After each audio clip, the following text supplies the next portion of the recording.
lot of investigations going on Yeah, all at the same time, yeah, they're keeping sadly. themselves busy, aren't they? The FIA at the moment. They are. They are. They're making their money, for Yeah. better or worse at this point in time. So let's discuss the findings that were released on Monday.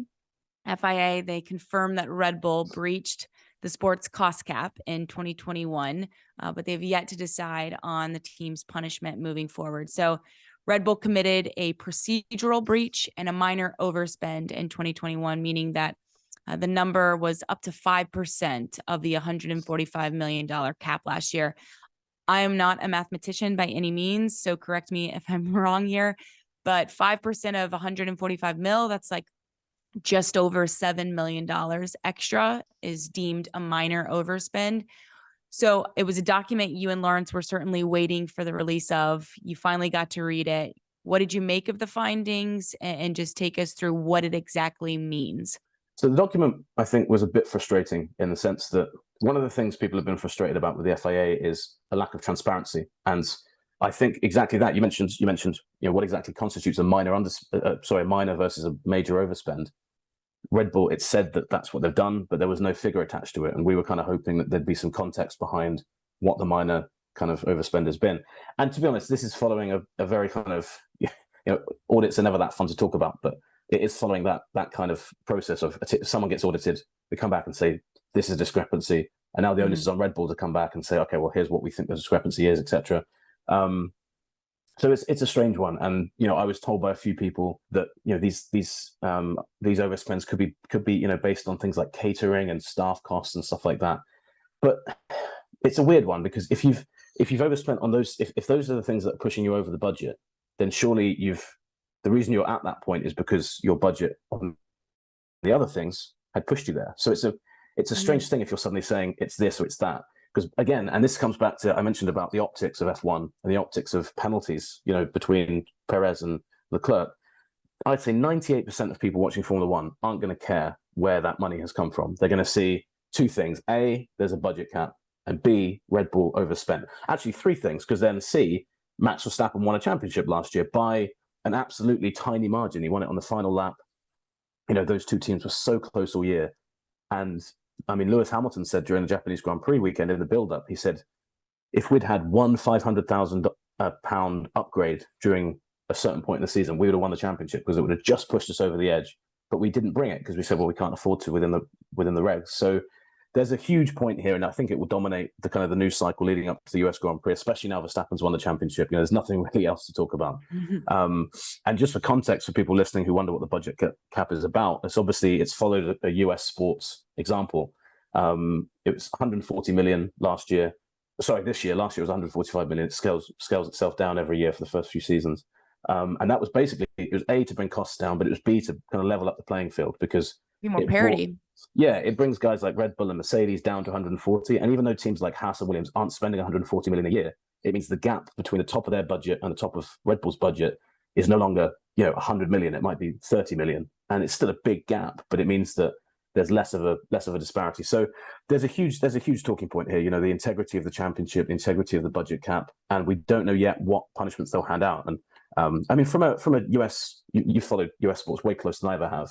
You would, I assume, think budget cap equals big penalty, or at least a big consequential penalty, because that seems to be what most people said on Twitter when I saw that news come in yesterday.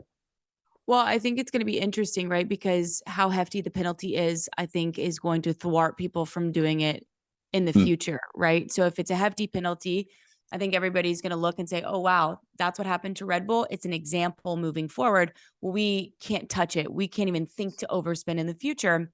But if it's a public reprimand and a slap on the wrist, you might have teams in future years say, well, maybe it's worth it if it results in a world championship that's not going to be taken away, or a constructors championship that's not going to be taken away. It is worth it to push the envelope and maybe overspend. I do think it's important to mention that Red Bull, responded to the announcement with the following statement. They said, we note the findings by the FIA of minor overspend breaches of the financial regulations with surprise and disappointment. Our 2021 submission was below the cost cap limit, so we need to carefully review the FIA's findings, as our core belief remains that the relevant costs are under the 2021 cost cap amount. I do just want to point out, I don't think any team would rightfully submit a finding that would be above the cost cap. So well, this is it, isn't it?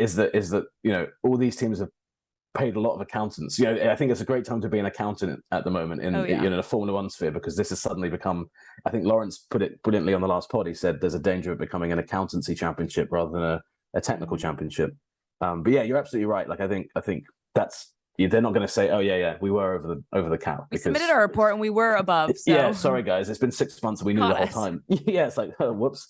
So yeah, you're absolutely right. And one of the things here that is kind of frustrating from a point of knowing what comes next is the regulations have, I think, been kept intentionally vague here by the FIA. And I don't mean that as a criticism as such, because they have, here's what happens for a minor breach, here's what happens for a major breach. And minor breach, like you mentioned, there could be a reprimand, there could be a fine, they can reduce the cost cap for future years, they can be docked points, they can be suspended from rounds, but the big heftier penalties like disqualification, being kicked out of championships, is for a major overspend. And I do have to say, there's been a clip of Ross Brawn doing the rounds from a few years ago when he said, if you fraudulently break the cost cap, you'll lose your championship. And people have been kind of sharing that around and stuff. It's important to note that I think that was the intention behind it. That was always kind of from the very beginning, they said that's what we want it to be. The difficulty there is in using that clip and circulating it and saying, look, this is what F1 said, is it's not an F1 budget cap, it's an FIA budget cap. And Ross Brawn obviously works for Formula One. And the thing is, the F1 teams all signed up to the regulations that we have with these penalties. So while it will be frustrating if there's not, assuming this breach has happened, that there's not a consequential penalty, the teams also signed up for the regulations that the FIA have around it. So it's going to be really interesting. And like you said, if the punishment's not heavy enough, I think other teams will turn around and say, well, we're just going to do the same thing. And it's an important moment for the FIA because people forget now, but in 2019, Ferrari ran, as it turned out, a very illegal engine. They were running an engine that didn't conform with the regulations. The start of the 2020 season, in pre-season, we got like a message just sent out kind of at the end of a testing day. We've come to an agreement with Ferrari, a settlement behind closed doors, and they were cheating, and everything. And everyone at the time was like, whoa, hang on, wait, like let's roll back a bit here. What? Like it was kind of and the thing it was very vague. It was so everybody vague. Had questions. It was so vague, untransparent. And what actually in that case I think really saved the FIA and Ferrari's skin was that happened beginning of March 2020. It was the talking point for about 12 hours in Australia, and then obviously COVID happened, and then COVID became the story. So suddenly Formula One doesn't happen for 6 months. Everybody, when they came back to race in Austria, were kind of just relieved, like, oh, we're back racing again. It meant that there was no real talk into that. But that's the last time the FIA had one of these situations, and they completely hushed it up behind closed doors.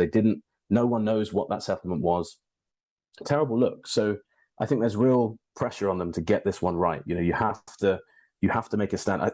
I still think that Ferrari got away so easily. For a team that gets paid to compete in Formula One, they get a prize every year. So if the FIA turned around and did that again with another team, I'm not saying that they're going to make a settlement behind closed doors, but if they are seen to be not punishing somebody justly, then again, it's another knock to that credibility. So we'll see what happens. As far as I'm aware, it'll be a few weeks at least until we know what punishments will be handed down. Because again, they've got to go through these processes, and to be fair to the FIA, they're not rushing through this situation. It's the first budget cap. They're taking their time through it. I think the way they've communicated the day of the release has been terrible, but that's just the FIA in a nutshell. But I think that you'd rather they take their time on this and get it right than get it wrong. But the problem is will they get it right at the end of this whole thing? And I think a lot of people, maybe fairly at the moment, don't really have the faith that the FIA can do that. Because if you look at, and again, this is me ranting about the FIA, Katie, sorry, just jump in if you want me to stop. But if you look at the win-loss column for the FIA in recent years, if you look at, here's the things the FIA have done brilliantly, here's the things they've not done well. I would say win column, and this has to be the first thing mentioned, is the halo.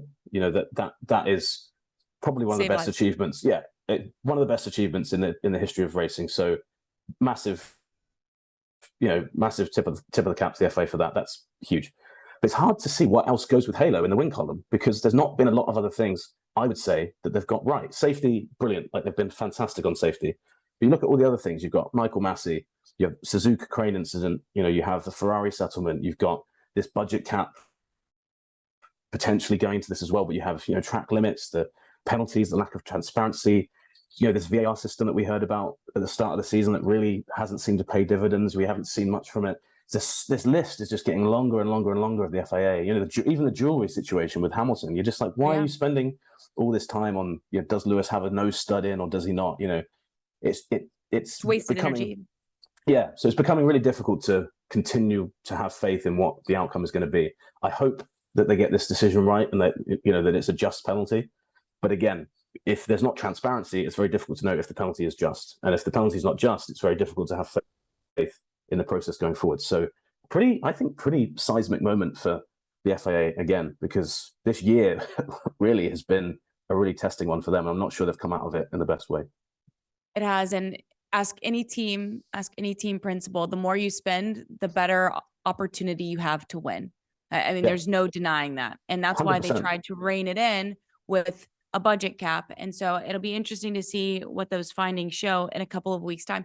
Just really quickly, lay on the table what's at stake. I saw a public reprimand. I saw a deduction possibly in constructors or drivers championship points. I saw, however much you breach. So say they spent $7 million or $6 million. Well, then that's going to be deducted from your, available spending in 2023. So what's on the table for possible penalties for Red Bull? Yeah, so I've been told off the record by a few people that the chance of Verstappen losing his championship is almost nil here. I think that's the FIA's kind of taken that off, and that a lot of people want, as soon as they heard breach, they're like, well, that has to be the penalty. So as far as I'm aware, that's almost impossible to happen. But yeah, I think the cost cap reduction is probably what you'll get. You're going to find and a reduction in the cost cap, which would actually be meaningful to Red Bull, because again, it would mean that those upgrades they want to bring later into a season wouldn't be there. Effectively, Red Bull and Mercedes and Ferrari would both know we've got X amount more than this team. The problem is that F1 cars, it's not just a case of we spent more this year, so we won. So much of the development of these cars was done in 2021, has been done this year. It builds gradually. Toto Wolff made this point a few weeks ago. It builds year on year, and it's not like an NFL team where it's like we drafted well this year, we got some good free agents in. This year we're going to be good. Oh, next year we're not because some of them left. You're building and building and building. I mean, NFL teams do kind of do that as well, but it's easier to just fall by the wayside a bit. Mm-hmm. So again, from a kind of a philosophy behind the budget cap, that works if you say Red Bull suddenly loses this amount. But at the same token, other teams will say, well, no, because they've done all the development, that they're already way ahead of the rest. So reining them back now doesn't do anything. It maybe just brings them back to a parity level.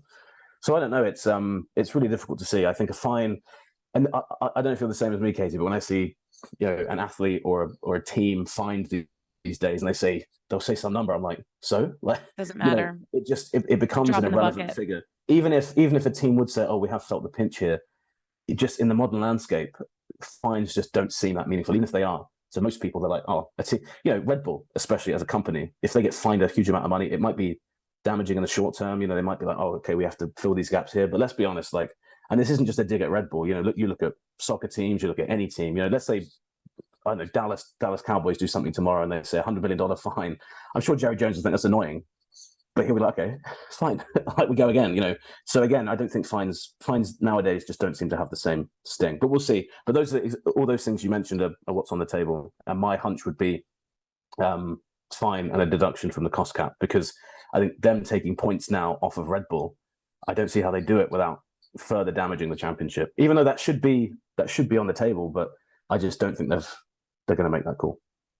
What do you think that they'll eat if they're going to have to rein in their catering spending? Yeah, there's been a lot of memes going around about the Red Bull catering budget, and I know I've got some some people We're only joking. Pretty well at Red Bull.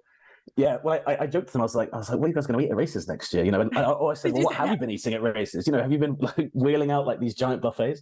So, and to be fair to the people I know who I've made those jokes to, they've taken it in good spirits. They're just kind of sent laughing emojis back, which, to be fair, doesn't mean they're laughing in real life. It might just mean they've sent that back to me and actually cursing at me over the phone. But yeah, again, that's just such a silly outcome, isn't it? If officially it comes out like, oh, it's a budgeting overspend on catering.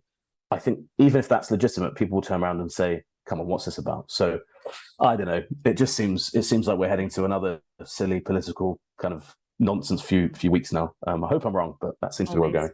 Thanks so much for watching ESPN on YouTube. And for more sports highlights and analysis, be sure to download the ESPN app. And for premium content and live streaming, subscribe to ESPN Plus.